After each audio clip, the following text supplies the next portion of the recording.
So, good morning. Today I'm a little bit early here.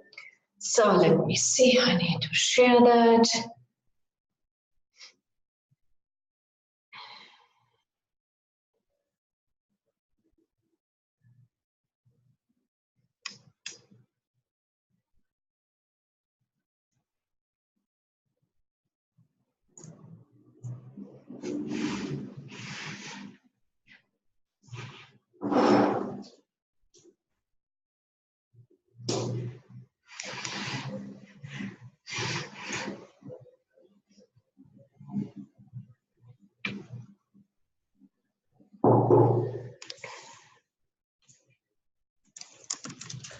I need a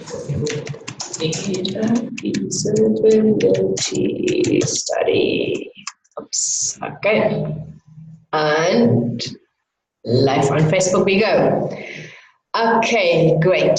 Let me quickly see if there are already some people here in Zoom. No. Okay. So, okay. Good morning, Monday morning again. Welcome to my weekly webinar. So if you can hear me and see me, just do me a favor, write into the comments so that I know that everything is working. I'll quickly have a look here on my Facebook page and checking that the sound is working there. Give me a second, please. It's definitely a live video. I can see that here. That's good news. Okay, let me see it. Yeah, I'm checking. That's great. Okay, that's also working. Good. So, what I wanted to do today is I wanted to talk a little bit about feasibility studies so that you all know exactly if some of the financiers ask you and to tell you they need a feasibility study, what that is.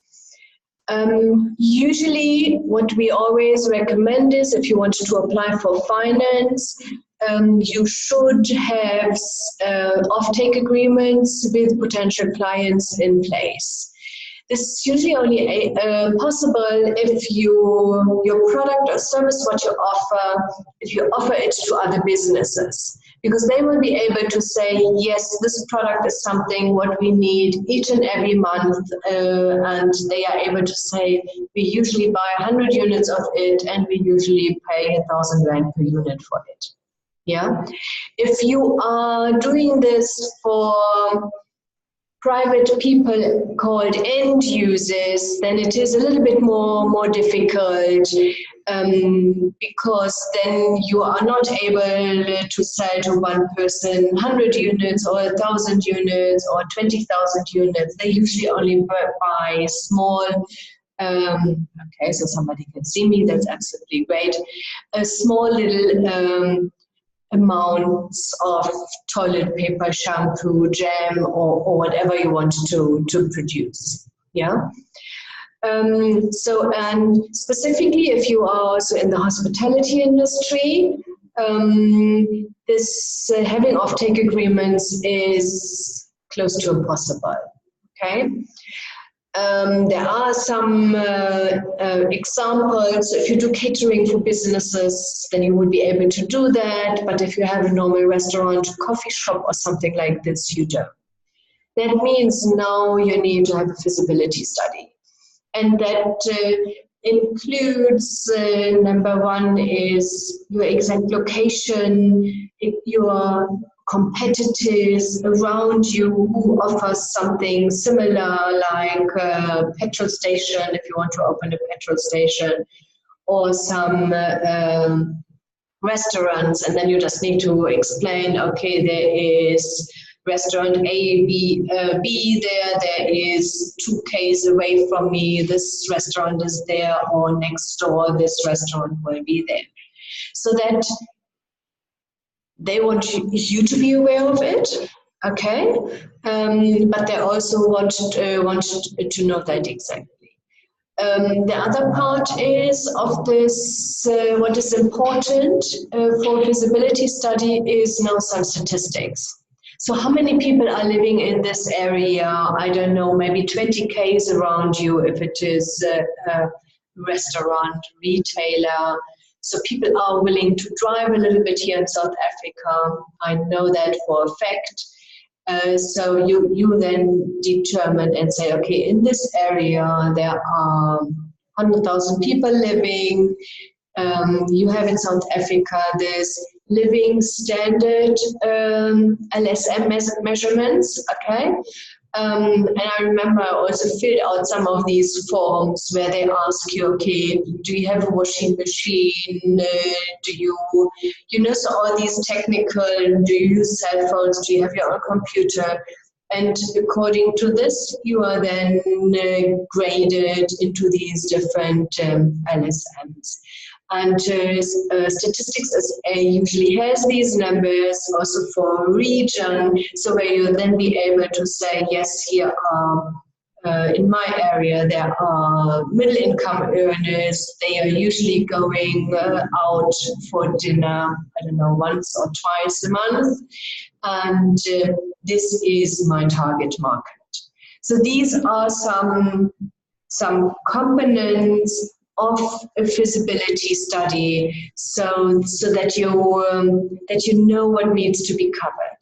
Yeah, and then of course your menu needs to fit your target market. If you say it's middle income earners, then maybe a high-end 5-star Michelin restaurant is not the right restaurant in this area. Yeah. So, and if you say, I'm living in Hillcrest, there are lots of kids. So whenever you want to open here something, most of these companies also offer some kids entertainment. So to be able then to attract specifically during daytime parents with their kids, they can play, and the parents have some quiet time. Yes, this is so.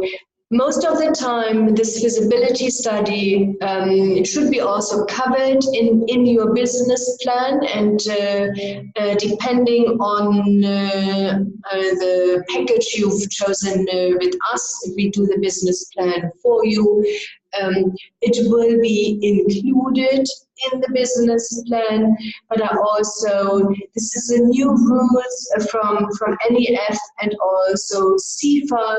They both are always coming now back the last couple of weeks and asking for proper feasibility studies, where they want to have these details included. So, and that's definitely something what we are also able to do for you, where we are then able to go a little bit more into detail, do the research for you with some Statistics South Africa, and there are also some other reports available, depending on your industry, where somebody did the research already and we just see what is available. And of course, we are making sure that these data are not from 5 years ago, but that they are as close as possible. So not older than from 2018, because everything else, things are changing here in South Africa. So, and then we need always to make sure that it is the newest data what you can get. Yeah, I just wanted to share that with you. Let me see if there are any questions. Let me quickly go here to Facebook. Let me see if there are some questions.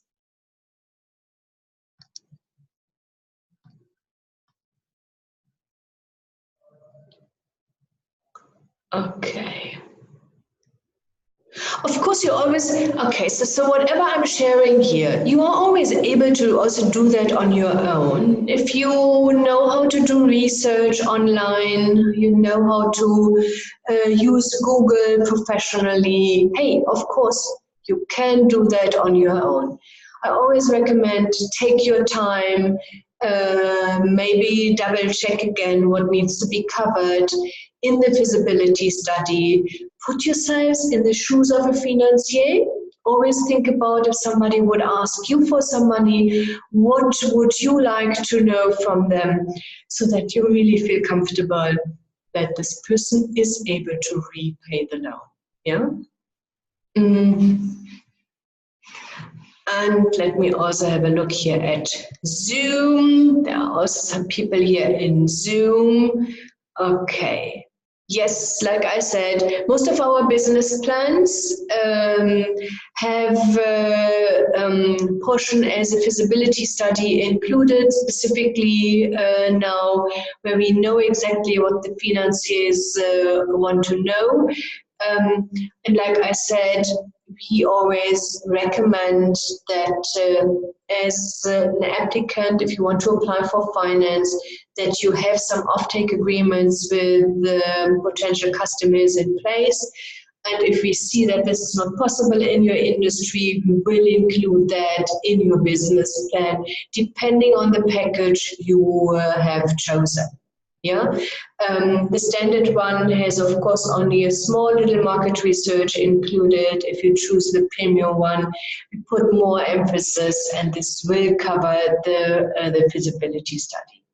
If you need a feasibility study on its own because you used your existing business plan and some of the financiers came back to you and asked you, please, we need a feasibility study from you, we are more than also happy to assist you with that. Let me quickly put that into the chat. Contact us at admin@fundingconnection.coza. Okay, now that goes only to panelists. Oh, man. And attendees. Okay. Setting is here not okay. Okay, so this goes here. So now everybody of you can see that. Great. Let me also share that on Facebook. My comments. Gavin, yes, very critical. Yes, you're absolutely right. It always depends on really on the industry you are, but if you don't, if you are not able to get offtake agreements, the feasibility study is definitely a nice way to get around these offtake agreements and convince the financier that what you are doing is the right thing, makes sense, is profitable. They are getting you their loan repayments, and the financier is also, of course, interested that you are earning proper money with your business. So, and it needs to be able to cover both. Okay, that's it for today, I think. I don't know, my team is always deciding what I'm talking about. Let's see what I will do next week. I will put that on Facebook again on top of my page so that everybody knows what's for next Monday. If you have any questions during the week, just feel free dropping us an email. admin@fundingconnection.coza is our email address, and then we can see how we can assist you. Okay, take care. I wish you all an absolutely successful week again, and we will see us latest next week. Okay, so now I need to get out of here. Here is my end the meeting button. Take care. Bye-bye.